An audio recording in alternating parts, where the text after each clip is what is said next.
గురక తగ్గాలంటే ఏం చేయాలో తెలుసుకుందాం. ప్రపంచంలో అనేక వేల రోగాలున్నాయి. రోగం ఎవరికైనా వస్తే బాధ వాళ్ళకే వస్తుంది. కానీ రోగం ఒకరికి వస్తే బాధ పక్కవారికి వచ్చే రోగం మరొకటి ఉంది. అది మీకు తెలుసా? రోగం ఒకరికి, బాధ పక్కవారికి. అదే గురక రోగము. గురక పెట్టే వారిని మనకు ఇబ్బంది అని లేపితే వాళ్ళు ఎక్కడ పెట్టాను అంటారు. వాళ్ళు మెలకువగా ఉంటే వారికి గురక రాదు. నిద్రపట్టే క్షణం నుండి గురక వస్తుంది. పెద్దగా గురక పెట్టేవాళ్ళు ఇంట్లో ఉంటే పిల్లలకు, పెద్దలకు ఎంతో ఇబ్బందిగా ఉంటుంది. ఒక్కొక్క వాయిద్యానికి వచ్చిన సౌండ్ మరో వాయిద్యానికి రానట్లు ఒక్కొక్కరికి వచ్చిన గురక సౌండ్ మరొకరికి రాదు. ఎందుకంటే గాలి ప్రయాణించే మార్గాల్లో వ్యత్యాసం వల్ల.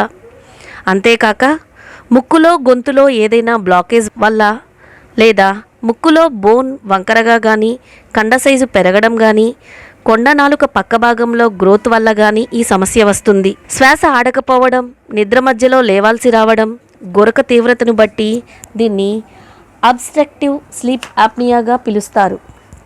ఇలాంటి వారికి రక్తపోటు, పక్షవాతం, గుండె జబ్బులు రావడానికి ఎక్కువ అవకాశం ఉంది.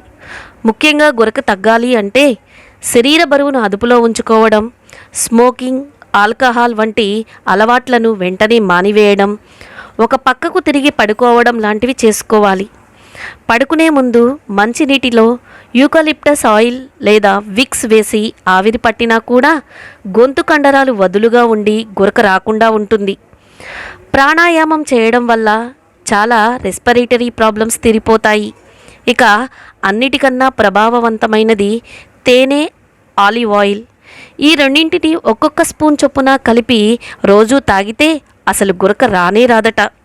చివరిగా ఒక మాట, గురక ఒక సమస్యే కాదు, అది మన ఒంట్లో ఉండే అనారోగ్యానికి సూచన.